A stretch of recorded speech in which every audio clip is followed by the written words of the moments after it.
Breaking news around the NFL. The Jets are trading Jamal Adams in a 4th-round pick in 2022 to Seattle in exchange for Bradley McDougall. I believe that's how you pronounce it. Dugald. McDougall, same thing. 1st-round pick in 2021, a 3rd-round pick in 2021, and a 1st-round pick in 2022. And when I first saw this trade, my initial reaction was that it was a fat W for the Seahawks. They have now arguably 2 top 10 to 15 players on their team in Russell Wilson and Jamal Adams, and they also arguably have the best safety in the league on their team and possibly the best middle linebacker in the NFL in Bobby Wagner. Yes, Luke Kuechly is no longer in the NFL. It is going to be incredible to watch Jamal Adams play alongside another superstar. The fact that most people can't name the players on the Jets defense besides the airport gun-toting Quinnen Williams is bad. Jamal Adams had the second most sacks on the Jets. The Jets were 2nd in the league in rushing yards given up, and that is because of Jamal Adams. He was a Swiss Army knife. 14 tackles for a loss, most by any safety in the NFL. Isaiah, what were your thoughts when you first saw this Jamal Adams trade? This trade is far from a slam dunk victory by your Seattle Seahawks. This is a win for both teams.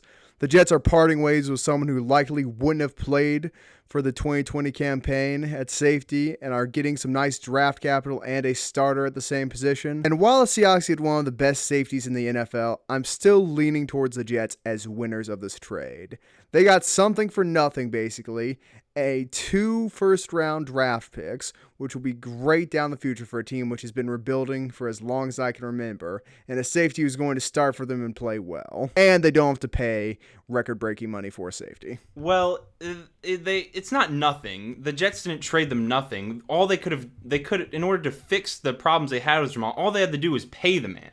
And people are overstating how good the picks are. Yes, 2 first-round picks, great. But they're 2 first-round picks from the Seahawks. They are not 2 first-round picks from the Browns or some other trashed organization like the Miami Dolphins. So you think that Jamal Adams could have simply been paid off after saying Adam Gase did not have what it takes to lead the Jets to the Super Bowl? Do you think a contract extension would have solved the locker room strife between those two? And what message does it send to your team if the guy who says that about your coach is still on the team and getting record-breaking money? Well, at the end of the day, money talks. So if you're going to reset the market and make him, you made this argument a couple of videos ago, if you're offered a record-breaking contract that sets the market for safeties, you're going to sign that contract no matter what, and that's your words. Yes, but I'm not talking about Jamal Adams. I'm saying if you're the Jets and you sign him to a contract after he says that about your head coach who you're trying to move forward with, you look like idiots. They were never going to do that once you made those comments about Gase. That also brings up the issue of why are you choosing Adam Gase as your head coach, a career sub-500 coach? Not the best decision. Instead of possibly, I don't want to make this but a player who's on the track to maybe one day be a Hall of Famer. I'm not saying he's a Hall of Famer, but he's certainly on track to have that type of career. He's also going down the Antonio Brown track slowly but surely. Adam Gase has had issues with the Jets for a very long time. It started in 2019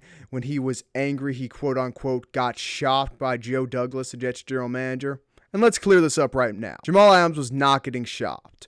Joe Douglas, the Jets general manager, was answering phone calls that involved a possible Jamal Adams trade. He did not go out of his way to trade Jamal Adams. The 2 teams he picked up the phone for, the Dallas Cowboys and the Baltimore Ravens. 2 teams with some really nice pieces that could maybe be more valuable than Jamal Adams. If you're so insecure that your GM is picking up the phone and you can't handle that, if you might get traded, you don't belong in the NFL. You're in the wrong line of business. And this is a business. Well, then, it also comes down to when your team's telling you one thing and then they're doing something else and it comes out behind your back. That is not going to make a player feel good about the organization he's playing for, because they were telling him that he was going to be a Jet for life. And even before this most recent trade happened, Joe Douglas a couple months ago quoting, Jamal Adams is going to be Jet for life and we want him in this locker room. He chose that he didn't want to be a Jet when he made these comments. And you're acting like he got traded. He did get Unless traded. you have Patrick Mahomes or some other elite level quarterback or Aaron Donald,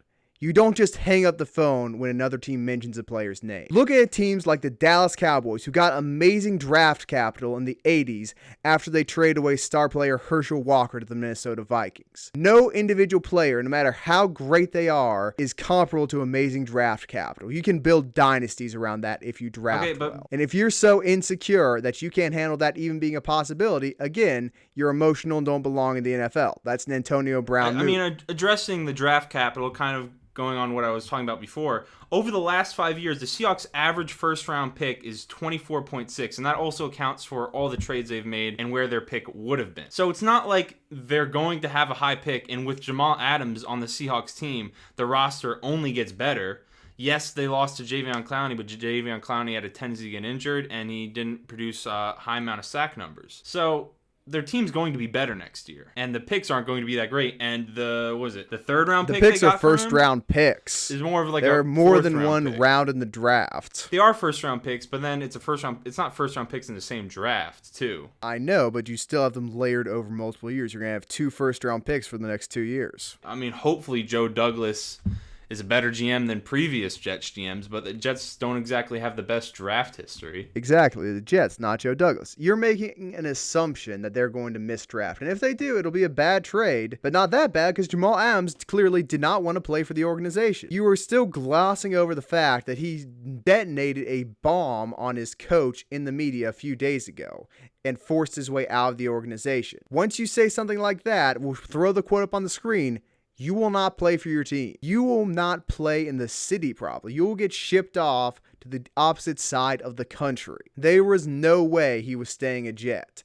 And to retain draft capital for that is amazing for the Jets and a decent level safety. Like, I'm not seeing how this is a loss for the Jets in any way. Jamal Adams wasn't going to be there and they got capital. It's a good trade. Well, you clearly think that the Jets made out well in this trade. What do you think about the Seahawks roster moving forward and their chances at making a Super Bowl run or being NFC Championship next year, or if they're the best team in the NFC? I don't think they're the best team in the NFC, and I'll tell you why. They've still got a really weak offensive line. That weak offensive line is why Russell Wilson is still running for his life this far into his career and why their running backs end up hurt by week 14.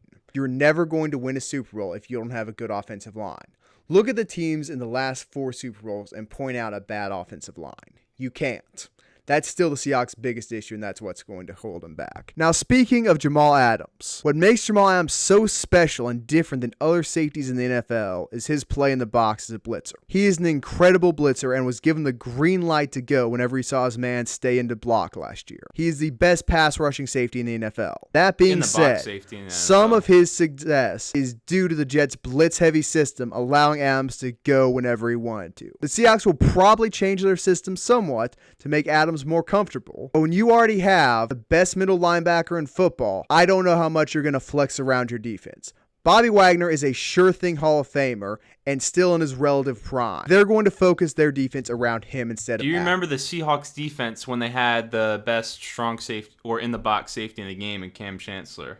I think everybody remembers Exactly. that. They also had Richard Sherman and Earl Thomas. Well, they have some other pieces. You know, they got And the Wagner. gun coding. If he gets off his charges, Quentin Dunbar, who may be back there, he's developing into a very nice top 15 You cannot corner in compare the Legion NFL. of Boom to this defense. It is not even close. Well, it's a defense that's building. Yes, but once that new contract hits, how well are they going to be able to build? Dunbar's not going to be able to get on the level of those all-pro safeties and cornerbacks I named, and Bobby Wagner is likely on his way out after his contract expires if they break the market for signing Jamal Adams, because Wagner will demand a giant contract once it's time to start. That's not really relevant. His contract will not be up in the immediate future. Well, I mean, I think the Seahawks are probably feel like they have a very good chance to go to the Super Bowl. I mean, they almost beat the 49ers both times they played last year, which is a team that went on to go to the Super Bowl, and if they have a better quarterback, they win the Super Bowl. So when they see the 49ers almost win the Super Bowl, a team they should have beat, they probably feel like they have a very good chance to do the same thing and go back if they make upgrades on their roster. And I don't disagree with you. The Seahawks are a very good team. I think their offensive line is going to be an issue, but I'm not saying they're going to miss the playoffs. They will obviously be a 3 or higher seed unless something goes really wrong. I'm not bashing them for making the trade. I just think the Jets got off better considering their return. Speaking of Jamal Adams' value, let's address this. Safety is probably the least important position on defense. I would rather have an elite cornerback like Stephon Gilmore than Jamal Adams. I would rather have an elite interior lineman like, say, Aaron Donald or DeForest Buckner. I would rather have an outside linebacker slash defensive end who can consistently pressure the quarterback. And I would rather have a better linebacker core or a better stud middle linebacker than a stud strong safety. He is not as valuable as his contemporaries on that team. I mean, I disagree with that because Jamal Adams can play all over the field. He can play in the box as a linebacker, lot of speed when you put him in there. You can play him over the top because he's got safety skills, obviously. And with corners only play on one side of the field all the time. Safeties move all over the place. That's not everywhere. true. That's just not true. Zone cornerbacks are a thing. Take a look at guys who had amazing success in zone like Josh Norman and Tre'Davious White. But there is a long list of non-safety defenders I'd rather have than Jamal Adams, and I can go down that list right now if you want me to. I mean, I'm assuming you prepared it. I've written the list. Let's throw up some pictures. Tre'Davious White, who I just mentioned, one of the best cornerbacks in the NFL, amazing in zone, great at stopping the pass. In the current NFL, I'd want him more than I'd want Jamal Adams. Stephon Gilmore, Defensive Player of the Year, best cornerback in football. I'd want him more than I want Jamal Adams. DeForest Buckner, big, run-stopping defensive tackle who can also pressure the quarterback. I want him more than I want Jamal Adams. Aaron Donald, no need to say anything else. Cameron Hayward, no need to say anything else. Myles Garrett, young up-and-comer who will break the market with his contract. I want him more than Jamal Adams. Either Bosa brother, young defensive end who will threaten the quarterback and the run game every play. I want them more than I want Jamal Adams. J.J. Watt if he's healthy. No need to say anything there. Khalil Mack, Von Miller, Bobby Wagner. No need to say anything for those three. Amazing players. Some of the best at their positions, at more important positions, who will consistently pressure the quarterback and be more involved. Eric Kendricks, first-team All-Pro linebacker last year. The best coverage linebacker in the NFL. I want him more than I want Jamal Adams. And Darius Leonard, the young man from the Colts who consistently year in and year out is in race for the most tackles in the NFL. I want him more than I want Jamal Adams. Safety is not as important of a position as any of these other guys. There's more value. Of those players you just named, Isaiah, are they on the market for the Seahawks to add to their team to help them make a Super Bowl run? If you told any of these teams that you could trade 2 first-round picks and a third for someone like, say, DeForest Buckner, Tre'Davious White, and maybe Khalil Mack, I don't know how well Chicago's going, probably Eric Kendricks, I think there's a decent chance they take it. But again, Adams is about to get a contract that will be higher than some of these guys and doesn't play as important position and probably isn't as good as them. And some of that is due to his contract coming up this time where we think the salary cap is about to explode. But I just can't sign a safety like Adams for that type of money and feel satisfied when there are better players. To be fair, they haven't signed him yet. They're not going to sign him in 2020 per our sources. But per if the my Seahawks sources? traded all that draft, our sources Google.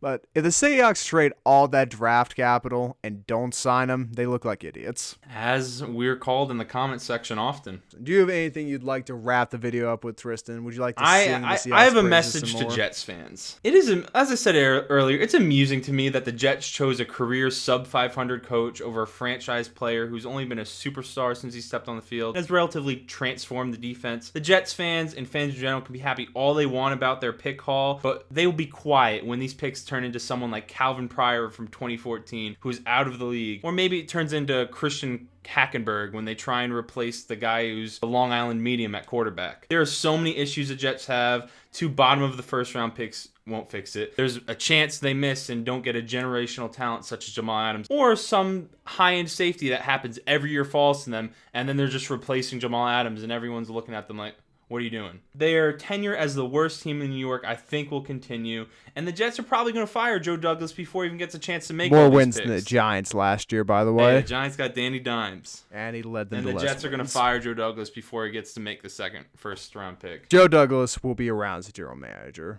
He has not made a bad move yet, and that streak's continued. The Jets may not be better in the short term without Jamal Adams, but in terms of long term and in terms of locker room chemistry, pack your bags, Jamal. Don't let the door hit you where the sun don't shine. That has been our thoughts on the Jamal Adams trade. Let us know what you thought about the move down in the comments below. Follow us on Instagram and Twitter. We've been posting a lot more. Like the video, subscribe. We're on 38, trying to get to 50. That'd be nice. See you next time.